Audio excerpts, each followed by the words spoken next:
काव्य मनुष्य अर्थात काव्य का पिटारा। और अब आज की कविता। यह कविता दंगों, सियासत की भूमिका और उसके परिदृश्य पर आधारित है। मैंने इसे बड़े ही एब्स्ट्रैक्ट फॉर्म में प्रस्तुत किया है। इस कविता में कागज कई अर्थों में प्रयुक्त हुआ है, जैसे कहीं व्यक्ति, कहीं गांव, कहीं शहर, तो कहीं दंगों को यह दर्शाता है। आप दिल्ली या किसी अन्य दंगों के रेफरेंस में इस कविता को समझ सकते हैं, तो लुत्फ उठाइए आज की कविता, जिसका शीर्षक है रात और एक कागज।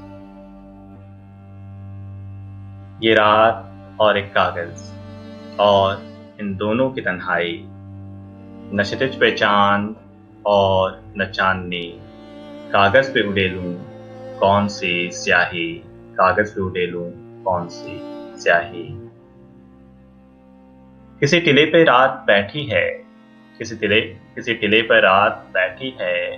दूर तलक रे तौखी सी लेती है, कागज पे एक बस्ती मैंने बसाई है। न जाने क्या सोच कर मैंने कोई ढिबरी नहीं जलाई है, कोई ढिबरी नहीं जलाई है। सोचा था सोचा था रात जब भी आएगी, अपने साथ तारों की बारात लाएगी। जुगनू से सारी बस्ती जगमगाएगी, और ये कागज फिर से रंगीन हो जाएगी, फिर से रंगीन हो जाएगी। पर ये रात कहीं ज्यादा लंबी है, कभी बहुत शांत तो कभी बहुत ठंडी है। किसी ने कागज में आग जलाई है, बहुत कुछ सोचकर बस्ती में आग लगाई है, बहुत कुछ सोचकर बस्ती में आग लगाई है। उस जलते धुएं से गर्म होती गई रात, आवाजें रुक रुक कर गूंजती थी एक साथ, आवाजें रुक रुक कर गूंजती थी एक साथ।